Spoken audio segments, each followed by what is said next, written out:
Match preview, Manchester United versus Galatasaray in the Champions League. We're also going to take a look into Erik Ten Hag's press conference, discuss the key highlights from that press conference. We want you to get involved as ever in the chat, and we'll discuss some of your comments throughout the video. First of all, it was a big kick in the teeth. Let's have it right. That result over the weekend. Are you slowly picking yourself back up, looking forward to this game on Tuesday night?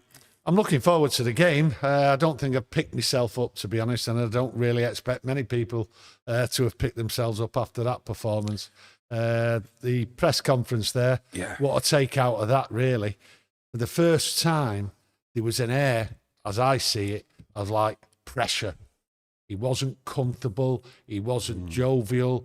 The atmosphere in there from the press people, it just seemed low-key, and they didn't really want to upset him, even though there was one or two things in there. Varane was in there asking questions, being asked questions. He was asked questions on Rashford. He was asked questions on, like, the performance. Do you want me to get into a couple of quotes here, what he did say? Should we start on Rashford? I've got what he said about Rashford, you know, Galatasaray's a team, and also something that Raphael Varane come out with regarding the Champions League, but I'll get into that later on the video. He said on Rashford, though, the facts are he's not scoring at this moment, but he's had opportunities like against Brighton, where we had 5 or 6 occasions in a good spot.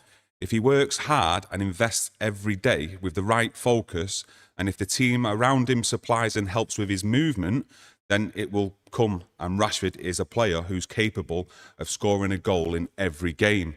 When he's coming in the right spots, he will score. The problem is, he's not scoring at the moment, is he? Or as much as we'd like to. Well, it seemed to me on that question there, he ignored the conversation on Rashford's form, and then he sort of like talked about Rashford in training as though like that was okay. Well, it's not okay. He seemed to like suggest that other players seemed to be seemed as though they need to help him more. And then he tried the one thing he did say, Rashford there, he had 5 opportunities and was unlucky against Brighton. Well, you know, if you shoot against the man, you're not going to score, are you? Do you know what I mean? But the thing is, the main thing I took about him on Rashford, he ignored. He totally ignored what everyone's been talking about, and that's dropping him, his form, his attitude and everything. He never addressed it at all, and I thought that was poor. And what that tells me is, right, Rashford's in the frame for Tuesday night. Yeah, a little part of that, what he did say, he says, if he works hard and invests every day with the right focus, and if the team around him supplies him with the movement, do you think Rashford has got that focus and is investing every day in training and working hard in what you're seeing on the pitch? Well, listen, he's talking about the team with movement. How about Rashford with movement? That's the thing what annoyed me, and that's the thing what he ignored, and that's the most important thing I took out of the discussion on Rashford. He ignored Rashford's movement, and we've all been critical. I've been critical for a long time about Rashford's attitude, the way he walks about on the pitch. To me, that does not help the morale of the team on the pitch. When someone's grafting hard, and then they look up, they need help, and what's happening? They see a player further up who's just strolling about. He ignored that, and it has to be addressed soon. And I don't think it's going to be addressed this week. Do you think Rashford's also struggling to adapt with playing with Højlund up front? Because if you take yourself back to last season, let's have it right, Marcus Rashford was the main man for Manchester United. He was the goal scorer who the fans and the team looked up to create chances and put the ball in the back of the net. Where it's sort of like slightly changed this season. We're expecting Højlund to be the focus, to be the boy to get the balls in the back of the net. Has Rashford's game also had to suit him in terms of he's having to lift his head up a little bit more to try and create chances? Because when I'm seeing Marcus get the ball in that attacking third, he's running down dead ends or he's running into players, and it's like his game's just totally gone off from what we've seen last season. Højlund's not been here all season. It's nothing to do with him. It's to do with Rashford. And when you talk about running into dead ends and all that, that's nothing to do with any other player. Marcus Rashford just seems to be running into dead ends, doesn't seem to be lifting his head up, doesn't seem to be looking for other players. He seems to run in the box with his head down. No, this is all down to Marcus Rashford.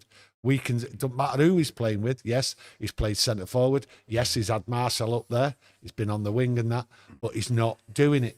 And the way he sort of walks about on the pitch, it's not good for morale. It's not good for the fans to see a player like that. But what I go back to it, the Erik ten Hag, what he said, he's asking other players to work. Well, he clearly knows there's a problem with Rashford, but he's ignored to address it. He's ignored to address it to the media and to the fans. And I think he will pursue with Marcus Rashford against Galatasaray. I also think he'll pursue with him against Brentford on Saturday. So I don't see any change with it. He's sticking with Marcus Rashford. You know, is that the right thing? Well, time will only tell on it. But I gave him until the Galatasaray game, Marcus Rashford. And if he don't produce it, then things have to change. Yeah, I think you spoke last week, didn't you? Yeah. Before the Crystal Palace game, saying, look, he's got the next 2 games, in your opinion. Yeah. It's like buck up his ideas and increase his performances. But, you know, fingers crossed that he does start putting in a performance against Galatasaray on Tuesday, because we are going to need that. But I'm just looking at it from myself, my point of view, that I think maybe teams have got wise to Marcus Rashford and how to actually play against him. And I think he may need to look at that in his own game and try and doing something different, little tweaks in his game to put players off there, because it's clear that, you know, when he gets the ball, they always try and double up against him, you know, show him down that left-hand side, because he won't more or less use his left foot. He always looks to come back inside. And that's where you're seeing him running into players and not really creating anything. Look at Marcus Rashford. He's an experienced player. He's been here at United for a long, long time. Right? He's been on the England scene. There's teams what have looked at him like Paris Saint-Germain. People rate him. He rates himself, and I rate him as a good player. That's what he is. He's a good player on his day. Last year, he had a goal-scoring feast. He knows what to do, and I don't think it's anything to do, and I think a lot of people don't think it's anything to do, that other teams have worked him out. When somebody just strolls about, it's easy to mark. That's what they've worked out, that they don't have to double up on him because he's not doing anything, right, to put pressure for 90 minutes on that fullback position. So this is all, to me... In terms of tracking back, look, because Marcus Rashford... work rate on the line, okay? That's how I see it. This is all down to Marcus Rashford. From a fan's point of view, right, he's not doing the work. So when he's not doing the work, we see it. The opposition sees that. So he's not the main threat that they look at this year. Different last year. Got to hold my hands up. Different last year, but not this year. This is all down to Marcus Rashford. The frustration, what the fans are feeling about Marcus Rashford, it's all down to him. And it's only him what can turn it around. You're talking about his work rate going back. From my own opinion, let me know yours. Marcus Rashford has never really put it in terms of tracking back and tracking his men back, getting tackles in. But the problem, well, they want a problem last year, because going forward, he was creating chances, scoring goals himself. He's not doing that this year. And that's why I say to myself, maybe these teams have actually sussed him out in how to play against him, and they're stopping that threat now going forward. So once they've stopped that threat going forward, it doesn't really give you anything going back towards your goal. Well, what is he giving you over 90 minutes? And from what I've seen, not a lot. Listen, he's going forward with his head down, and he's not looking up, and he's not getting the passing quick enough. He slows the game down by receiving the ball and just laying it off instead of taking the players on. And when he does get the opportunity to take them on, to me, he's got his head down and he's running into like a cul-de-sac, and it's down to Marcus Rashford. That's how I see it. Nothing to do with him tracking back or anything like that. That's how I see it. And that's how a lot of fans have seen it, especially over this weekend with all the comments we've had in. It's Marcus Rashford, and it's down to him. So, as fans, though, look, you can't expect a player to put in a 9 out of 10 performance every single week. But if fans see a player tracking back, putting the hard yards in without doing it in the attacking phase, you know, fans will sort of, you know, go along with that because they've seen you put the work rate in. And at the moment, a lot of fans out there that we see on the channel, they're not happy with his work ethic. But you know, but we need goals, and he's not producing. He's not producing, but Kieron. So I understand that, but we have got other attackers in that team who should be scoring goals as well. You've seen Casemiro chip in over the last 2 or 3 games or so with some goals. We need Højlund as well to start chipping in with some goals. Yes, he's a young lad, but you're playing for Manchester United now. There's an expectation there. There's a weight with that badge. You're the main man at Manchester United, and we need him to start chipping in now with some more goals. Martial, you know, he's back fit. He looks lean, mean, a fighting machine at the moment. Can we get anything out of him for, like, let's say 4 or 5, 6 game run? I'm not too sure yet, but at some point he might have to be tried if Højlund isn't scoring goals. Yeah. This ain't just all about Marcus Rashford pinning it in on Marcus to score goals. I'm not saying you are. I'm just saying the whole team have to, you know, as a defensive unit, defend, as an attacking unit, score goals and create. Yeah, listen, there's some points there which I agree with. Højlund there, he has to start soon. He needs to chip in with the goals. It's goals we need. We're lacking in him.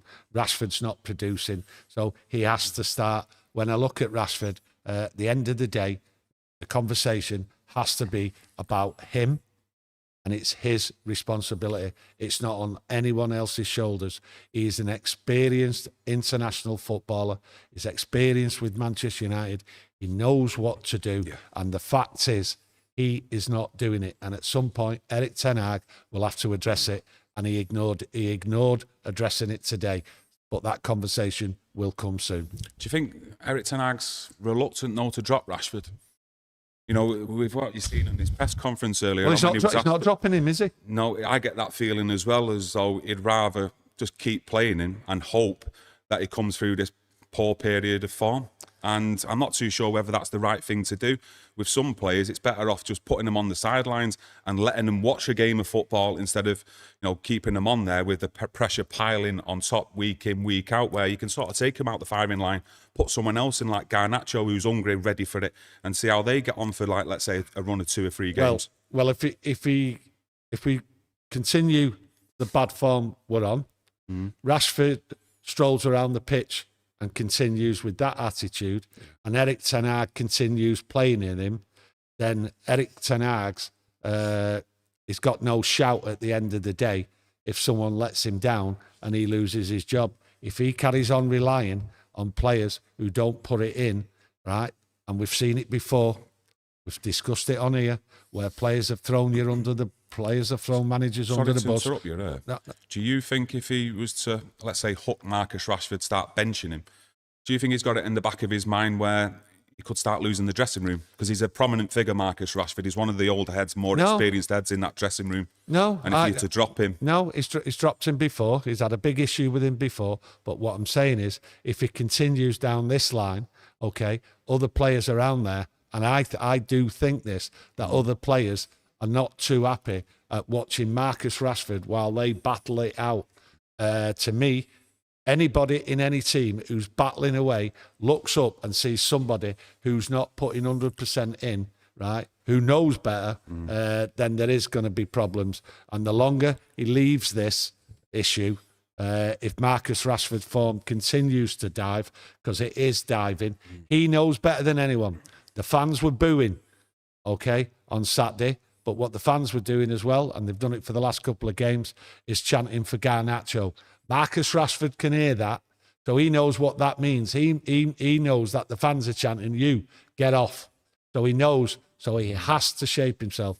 The future, I don't know what it'll bring, but Ten Hag will have to make a decision if things don't change. Yeah, no, I totally agree with some of them comments there. Let us know your thoughts and opinions on Rashford. I can see all your chats coming in there about Rashford, whether you want him to start or Garnacho to start, but some good, interesting comments there. I'm just going to move on to Raphael Varane.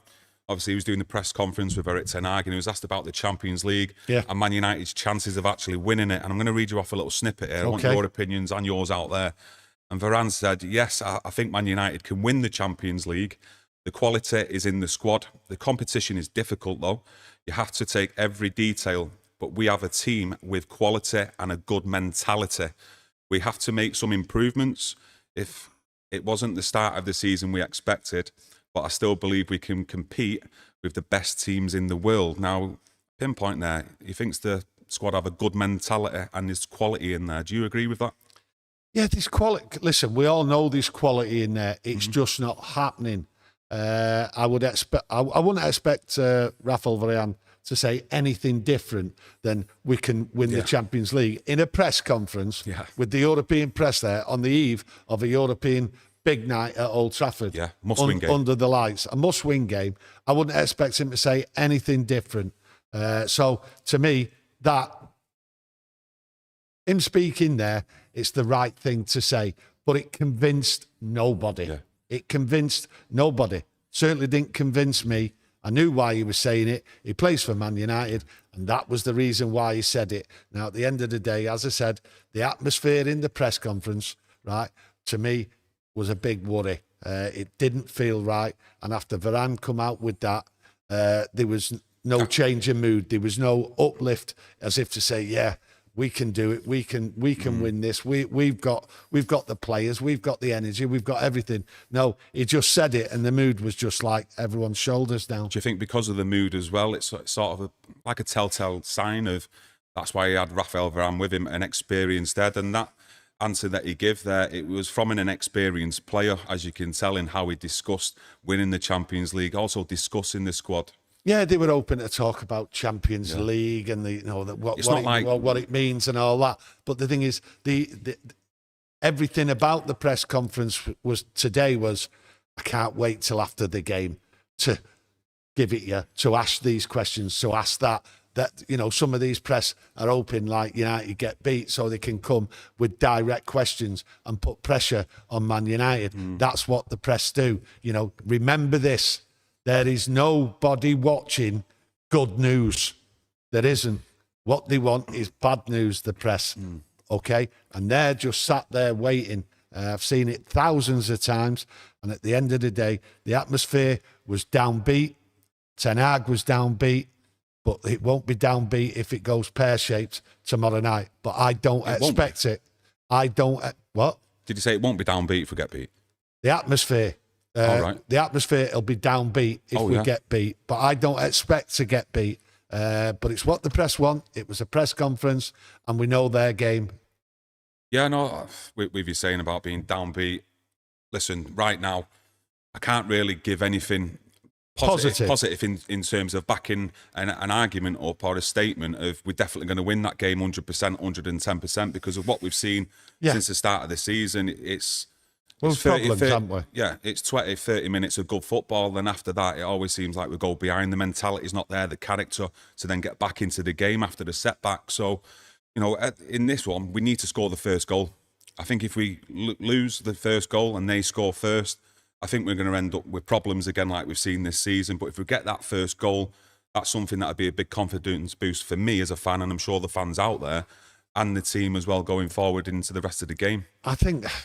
I just still think the mentality, the character is still an issue inside that squad. Well, we've got problems, and Erik Ten Hag didn't address what them problems were. And one of the problems that I see, especially tomorrow night, is the work rate for 90 minutes and the team working together and all understanding what they're doing. I've not seen that. Now, there is a case to turn around and say, well, how can you have a team with proper cohesion when you've got players playing out of the position? And we've seen that, okay? We've seen Bruno playing out on the right.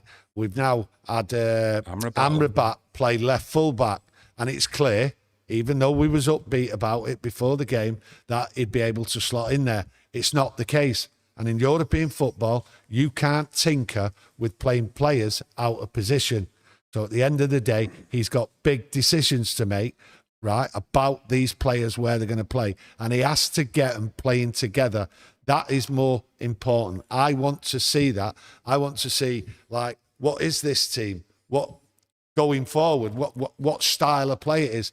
We've not seen it. And I've got to say again, we all know why. We've had many injuries. We've got loads of players out, players coming back and that, and it's not right. But you want to see proper football and players out there knowing what they're doing. And at times, I've got to say, okay, on Saturday, they didn't know what they were doing. But we've seen signs of that before. But for me, that game over the weekend, that was the worst one, because I actually didn't see no style of play whatsoever against Crystal Palace, where in previous games, even when we've been beaten by Bayern Munich, And Arsenal, you've seen a style of play at least.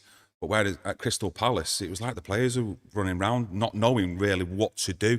They were just making their own decisions up as it was actually happening, like in moments kind of thing. I couldn't point to a 15-minute period in any part of that game against Crystal Palace where I said they were bang on top, they knew what they were doing, they were unlucky, they were going past them, they were all playing football together, it looked like a proper team. I can't see that. So you might be right, that might be one of the worst team performances, knowing what they were doing. And they didn't know, at times they didn't look as though they knew what they were doing. And we've said many a times, to be honest with you. They just couldn't break Crystal Palace down. Well, they should have known how to break Crystal Palace down. Yeah. They've had they beat them on the Tuesday, and I did warn everybody that this Palace would not come to Old Trafford. They won't come to Old Trafford and lie down. Player pride, the manager, wily old manager, they were coming here. They weren't going to sit back in that first half, and I said that, and they didn't sit back. They crowded that midfield. So clearly, the plan was stop United's midfield playing, and then everything else will be all right. And that's what they did. And in the second half, they did exactly what I thought they'd do. If they were winning, they'd sit back on the edge of the area and defend, because United lost the plot. And Erik Ten Hag should have made changes, and he didn't. Now he's got a big problem here on Tuesday night against Galatasaray. When I look at it, he has to get them playing on the front foot, and he has to get that midfield working proper, because Galatasaray, not the best side. Not the best side. Yes, top 3 in Turkey, but they're not the best side. I've seen them against Copenhagen. They were getting beat 2-0, and they got back into the game because of a sending off in the 73rd minute, and they got it back to 2-2. But they're not the strongest in the group. So really, looking at United, they have to be right on it in midfield, because that's where the game will be played again with Galatasaray, and they have to take control of it. Yeah. I'm not sure he will change the side too much, which I think he should, but I don't think he will. Yeah, I totally agree. When you look at Galatasaray over many years, when they play away from home, it's not often you see him get a draw or even a win, but I expect Galatasaray to come here with confidence, though, with what they've been seeing with Manchester United at the start of this season. And like I say, I just hope we get the first goal, because Manchester United, not even just this season, over many seasons, even before Erik Ten Hag, when teams do come to Old Trafford and they sit back and they have 5-6 at the back and they're all dead compact and they're looking just to counter-attack, Man United struggle in breaking teams down. And I just hope, like I say, again, on Tuesday, we go out on the front foot, we get that early goal. Really, when you look at Champions League football, it should suit United. Okay, because it's not as fast as the Premier League. Yeah. So it's all about keeping hold of the ball, short passes, working your way into midfield, then working your way out to the wings or to the forward. It's not always as fast. And the opposition, when they come, what tends to happen is they tend to play a holding game. So really, the game and the style of the game should suit Manchester United, because it's completely different. And if United want to hold the ball, then a Champions League fixture is the ideal thing for it. So to me, I look at the Bayern Munich game. It was ideal for United. Bayern Munich didn't come at United straight away. They held the ball. They looked comfortable and everything. So I expect the same type of football from United, where they have big moments and long periods in the game where they've got the ball and they'll be able to just nick a chance here, nick a chance there, and that's how I think they'll work it. And to me, Højlund has to be the man to start getting on the score sheet here. But I think it'll be perfect tactics for United. I just worry that he's not going to make any changes, because I think the team and the fans and everybody around needs a bit of a lift. To me, there was some glaring, obvious mistakes made by Erik Ten Hag, and that can't continue. What would it do, though, as well? I don't really want to look from the negative point of view, to be honest, but if he starts the same team again that he did at Crystal Palace, and we don't get the 3 points, that's not a positive then, is it? So surely the mood on the players ain't going to rise either, and then we're going into the weekend against Brentford. You mean if you don't change the team, if you don't change the team and we don't beat Galatasaray, we should be beating at home. then it'll be a negative going forward. Yeah. Do you not think the pressure heaps on the players even more than going into a must-win game against Brentford? But let's have it right. Every game's a must-win at Manchester United. But, you know, they should be beating Galatasaray. Let's have it right. The pressure's absolutely massive. No points from 2 games. Yeah. Very, very difficult to get through on that. Going away to Galatasaray, going away to Copenhagen. Copenhagen are no mugs. Now, you listen to me out there. Copenhagen are no mugs. I watch them, and they play football, and they get in your face, and they carry on and on and on. We got beat by him last time we played him. That's another time. That's why I'm mentioning it now. That's why I'm making it clear now.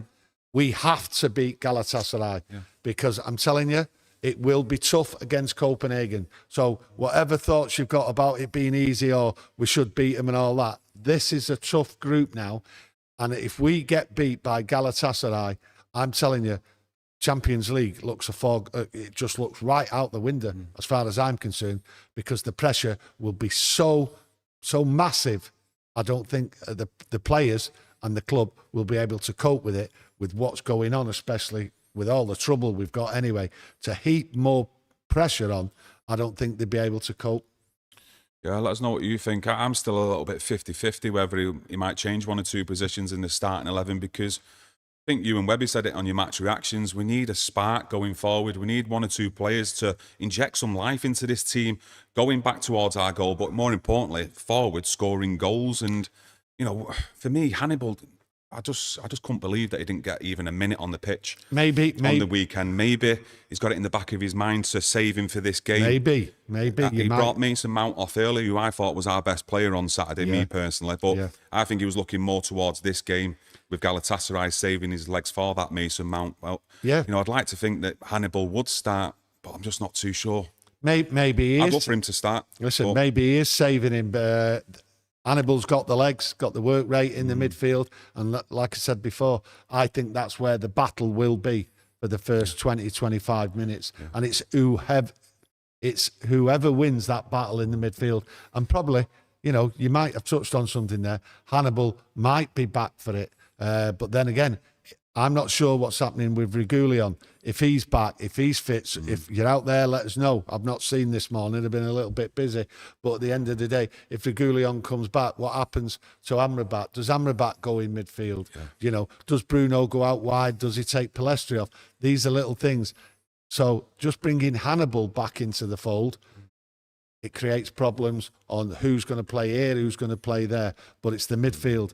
Yes, it's sensible and it's the right choice as far as I'm concerned and you're concerned that Hannibal comes back into it. He should never have missed the game. He's a young lad. He should never have missed the game anyway. He should have started against Crystal Palace. He's a young lad and started against Galatasaray. So that to me was a mistake. And I think everyone clearly seen that as a mistake after the performance against Crystal Palace.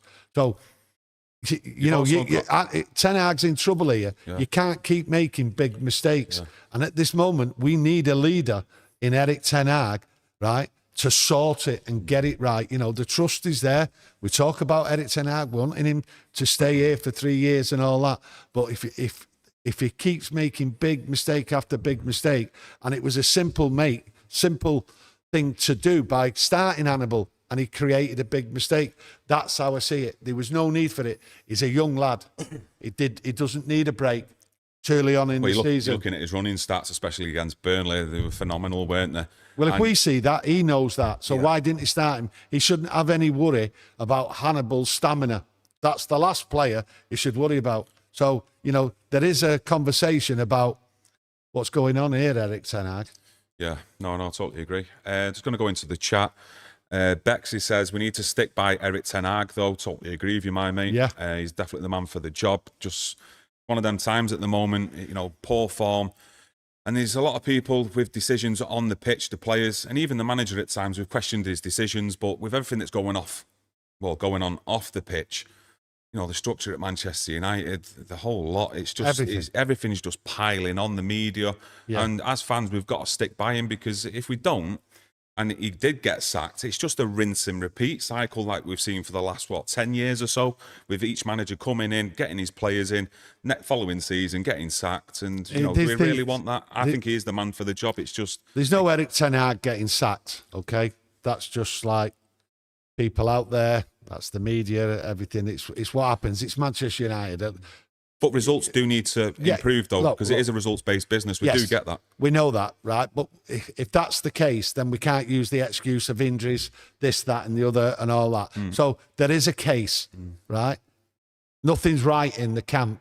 Things aren't going right, okay? And it's not Erik ten Hag's fault. But Erik ten Hag can still be criticised for certain things he does by picking a side or the way he uses substitutions. That's part and parcel of the game. That's not us criticising Erik ten Hag to say, oh, you carry on, you've got to go and all that. No, listen, it's as simple as this. Erik ten Hag's got to be here for 3 years and he's got to be backed. And I've said it before, this is an horrendous start to the season in every way. And it is not Erik ten Hag's fault, okay? He does make mistakes. We all agree on that. And what it is, at the moment, they're all being highlighted. We're even highlighting them, and it's something we don't normally do. But we're doing it because it's right to do it. Of course. But to turn round and like, Erik ten Hag loses another game or he loses that game, he's got to be sacked and all that. Absolute, utter rubbish. The man's here for 3 seasons. He's got a job to do. He's got to turn a club round, and he's still got a lot of work to do on turning the club round. Simple as. A lot of work to do off the actual pitch as well, with all the problems that he's had to get involved with. I think Erik ten Hag has had more problems as a manager off the pitch to deal with than any other manager in the Premier League since I've been watching. Honest to God, that he's got that much to deal with is unreal. Unreal. So at the moment, I think we need to lay off Erik ten Hag. We're laying off him. We've given him 3 years, and I think other fans out there need to lay off. Let him get on with the job, and it is an horrendous job he's got. Yeah. Horrendous. The pressure is unbelievable. Yeah, Randy says he don't think these players can play ten Hag's system. I think he's right with some of these players, and like you say, he's got 3 years in your opinion. I'd go with that as well. And hopefully, over that time, you can actually get the players in he thinks can play his system. But it was never going to be done overnight. It wasn't a quick fix, was it? No, some of them won't be able to play his system. You know, you've looked at McTominay. You know, for instance, he's not. There's other players on the pitch, not quite up to it. Do you know what I mean? But ten Hag, few more transfer bits. And transfer windows. Yeah, another few transfer windows, and he should be able to get it right. If, and it's a big if the money is available. Give us that money. Mick Cypher says, cheers for your super chat, mate. We have a core group of failures who got 4 managers sacked. I don't think there's that many there. I've got 4 managers sacked. 4 managers, yeah. Yes, we've seen a lot of players go. What we have got, we've got. I'll tell you one thing that I've noticed. We've got players like Pogba and Lingard who've left, who were horrendous, who stank the place out. And do you know what we've got? We've got players in this squad running around with them. That can't be good. That cannot be good. Running around with ex-players, right, who totally slagged Man United off. I don't understand that. But some of yous might understand it. It might be the way of the world. But to me, I wouldn't go within it in a mile of them, these ex-players, knowing their attitude towards Man United. I would be working and socialising with the players who want the best for Man United, not people whose career have just gone downhill through their own stupidity and lack of work and lack of effort. Yeah, I do get what you mean with certain players in the way they put in performances at Manchester United, stuff they've said about the club as well. Some of it's been correct, though. Let's have it right in certain players who have left, particularly in Ronaldo. But Isn't it funny? Sorry to interrupt. Isn't it funny, though, that these players' effort and performances, what are out on the pitch, is now mirroring those people what have left, right, who didn't want to work for Man United. That actually performances on the pitch is mirroring those what have left. Yeah. Just going to go into the chat. Let's have a look what people are saying here. Finish up. Stephanie says, Ten Hag is missing his real captain on the pitch in Martinez. Every manager needs representation of himself on the pitch. Robbo and Kino. Bruno ain't that sorry, so I just don't think Bruno's a captain. I think, has he had long enough as a captain? Has this team been able to turn round? Is there still players there who Erik Ten Hag is using who won't be there? I don't know. I think the debate about Bruno as a captain will go on, and I actually haven't got an answer for it, to be honest. I don't want to say either way because I'm still looking at it. I'm still assessing it, and he's got to be seen at this moment now to be able to turn the players round and also turn his own performance and the way he leads the team out. I don't think it's great. I don't think he's out of 10. I would say he's done a 6. Okay, that needs to improve, and over time we'll see if it improves. And if it doesn't improve, then things will have to be done. And Erik Ten Hag will have serious issues to address. Really, no one really mentioned Bruno and his captaincy last year when we got to the Carabao Cup final. No, got to the FA Cup final. No one was slating him then about his captaincy and whether he was good enough for the job. The only really result that, from what I remember highlighting, was when we got done by Liverpool away, 7-0. Yeah, and the whole media and fans as well were disgusted in some of his actions in that game. But for me, it was the whole team as well. But, if he's not a good enough captain and these players aren't behind him, surely you wouldn't be getting to 2 cup finals last year. You've seen it in the semi-final against Brighton, when it was going into extra time. But Bruno's there in front with all the players. They're all around Bruno. And you've seen Harry Maguire on the sidelines, who was the club captain at that time. Yeah, out of sorts. I felt embarrassed for Harry Maguire. But to me, I think them players in that squad are fully behind Bruno. But there's then that issue, like you say, him as a captain. We've had luxuries really at Manchester United in captains over the years. Roy Keane, Robbo, from what I remember. Do you know what I mean? And you then go into Bruno Fernandes, you're always going to get compared to the previous player before you and other generations. And yeah, Bruno's not that captain, but you're never going to get a captain at Chelsea like John Terry. You're not going to get another one at Liverpool like Steven Gerrard and so on. The football's changed in my opinion. Yeah, this is why I give Bruno a 6 out of 10. Okay, this is why I give him a 6 out of 10. Okay. Yes, you're highlighting certain things from last season, and that's fine. Yeah. Okay. And you highlight the disappointment and probably, a low point it was a low point at Liverpool. But I can turn around to you as well and say about last year. He was poor, and so was the team when they were playing top sides. We never got the performances. We never got the results. So it's a 6 out of 10 for me, but it can't carry on as a 6 out of 10. Yes, Bruno's captaincy, his game is poor at the moment. But everything around Manchester United's poor. He has to turn it round. And if you're going on about the captain before you, then the captain before him was Harry Maguire. Okay? He has to do better, right? I don't think at this moment.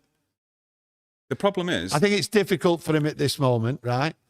But at the end of the day, I don't understand how he's not been able to address the arm waving. The chit-chat to the referee. So that needs to be addressed. And if it doesn't, and he doesn't improve, then yes, there will be questions about it. But a 6 out of 10 isn't good enough because I think that's where he ranks and I think that's where his performance ranks at the moment. 6 out of 10. It needs to improve. But he's not the only one that needs to improve. So I'm not having a go at Bruno. I'm just making observations about it needs to improve.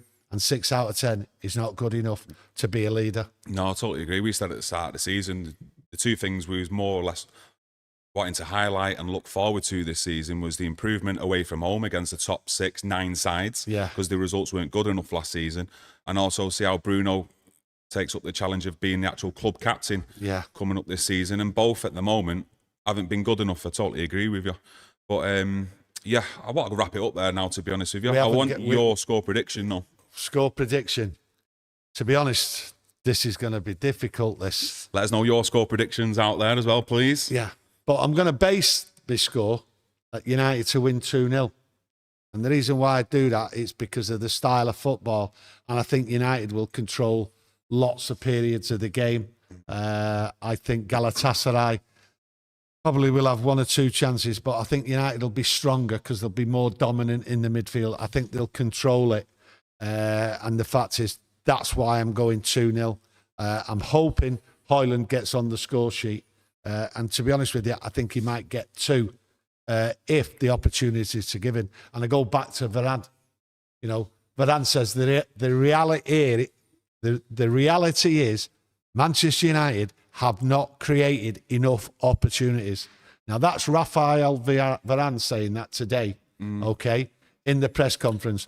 And we need to do that. And the opportunities we need to create is for Højlund. And I think tomorrow night will be ideal. So I'm actually not just predicting the score, what I want.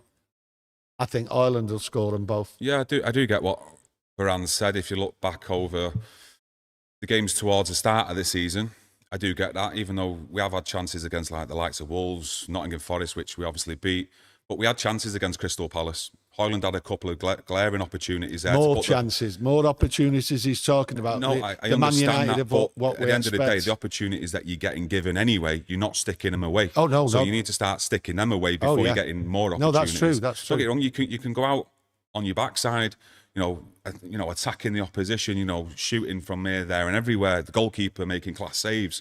And if you lose the game, you can sort of say, well, look, you know, it was just one of them days. But we're not getting that many opportunities, like you're saying, and we're getting 2 or 3 goal-scoring opportunities. We're not sticking them in the net. Well, Varane's saying we want more chances. Yeah. More chances created. The opportunities aren't coming as often as he likes, and he's a centre-half. Yeah. Your score prediction? Do you know what? I'd go with 2-0, but I've got nothing to base it on. I've got to be honest with you. I've looked back on the Crystal Palace game, the previous games before that. Obviously, Tuesday night in the Carabao Cup was our best performance of the season in my eyes. And then we go and do that on the weekend. You just don't know what Manchester United are going to turn up. So like it's 2-0 for you? No, like I said at the start of the video, if Galatasaray score that first goal, I think we'll just get a repeat of what we've seen this season already. You know, when things go against Manchester United, have we got the characters, the leaders in that team to then pull the sleeves up and then go out and get back on the front foot and score some goals? You know, it's debatable. For me, it's 50-50. So it's 2-0 because you're a Man United fan? Well, yeah. That's listen, tomorrow when I wake up and it's the day of the game, like any game, don't matter who you're playing, you've always got that in your head and your passion in your heart that we're going to win the game. That'll never change. But, yeah, I'm going to go 2-0. 2-0. I'm going to go Rashford to score. How about that one? And if that'll get a few views at it out there. I know it will. But, yeah, 2-0. Let's go with that. I'm just going to read off one comment from Ant L. Cheers for your super chat, mate. Thank you, mate. Hard work beats talent when talent doesn't work hard. And I totally agree with that. That's spot on, that, my mate. And I appreciate your super chat. Listen, you see talent out on a football pitch. It's because of the hard work. Simple as. Yeah, of course, in training as well. But yeah, wrap it up there. Just like to thank everyone for joining us today for the match preview. Hopefully you've enjoyed it. If you have, just leave a like on the video. Also, if you're not subscribed, think about subscribing as well. We will be back tomorrow straight after the game. Hopefully Webby's available again, like he was at Crystal Palace. So we'll do a video with Webby, and we might even do a live. Yeah, me and you might do a live video straight after the game. We'll see how it's going. And yes, we'll get them notifications on and we'll get a couple of videos out for you. Come on, United. I need to get up for it. Come on, Reds. Let's go for it. Let's get that win and the 3 points. Let's have it.